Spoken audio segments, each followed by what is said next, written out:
The New York Jets made a bold move in their quest to salvage what was supposed to be a breakthrough season by firing head coach Robert Saleh just 5 games into the season.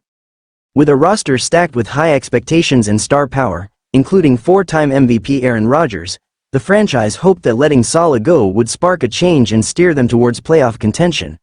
However, 5 weeks after Saleh's dismissal, the Jets find themselves in even worse shape, with a 1-4 record over that stretch, including a demoralizing 31-6 loss to the Arizona Cardinals in Week 10.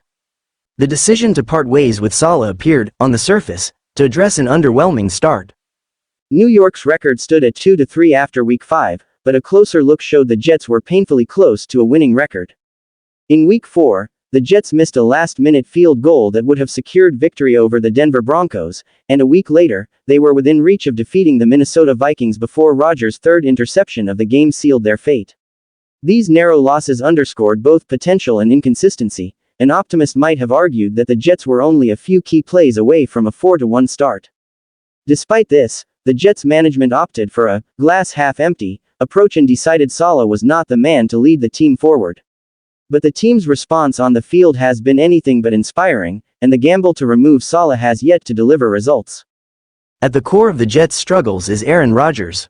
The 40-year-old, who tore his Achilles after just 4 snaps last season, has returned to the field this year, but he has not been the transformative force New York had hoped for. Far from his Super Bowl winning, MVP-caliber self, Rodgers' performance has been underwhelming.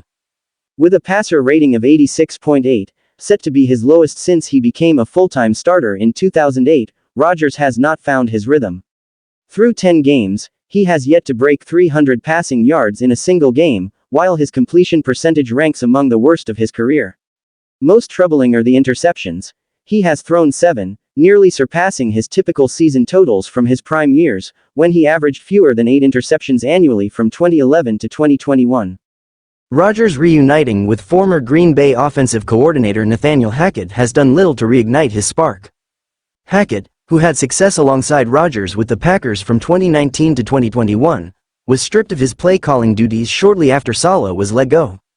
Additionally, mid-season acquisition Davante Adams, Rodgers' former top receiver with the Packers, hasn't provided the offensive boost that was expected. Adams, who cost the Jets a third-round pick in a trade with the Las Vegas Raiders, has struggled to integrate into the offense. In 4 games with New York, he has caught just 1 touchdown, matching the total he scored in only 3 games with the Raiders, where his impact had been far more substantial. If the plan was to fire a defensive-minded coach like Saleh to invigorate the offense, the numbers suggest a miscalculation. New York's offense has improved only marginally, rising to 17.7 points per game this season compared to 15.8 last year. This minor increase has done little to alleviate the burden on the defense, which remains one of the league's best. The Jets rank 2nd in pass defense, 10th in scoring defense, and 4th in opponents' yards per play, a defensive core that could have made the team competitive with even a middle-of-the-pack offense. It's become increasingly clear that Saleh wasn't the Jets' primary issue. In each of his final 2 seasons, the team finished with a 7-10 record, a modest yet promising base for improvement. After Week 5 this year, the Jets were on pace for a similar season, but now, without Saleh at the helm, the outlook appears bleak. If New York fails to reach the same mark, the team may have to reckon with the realization that their troubles lie deeper than coaching. The unfulfilled expectations and Rodgers' struggles have put the Jets in a tough spot, highlighting a disconnect between the team's ambitious goals and its on-field reality. For now, the Jets face an uphill battle to finish with a respectable record.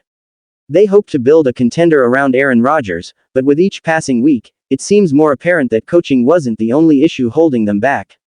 The season that started with so much promise now teeters on the brink of disappointment, leaving fans and management questioning the direction and decisions that led them here.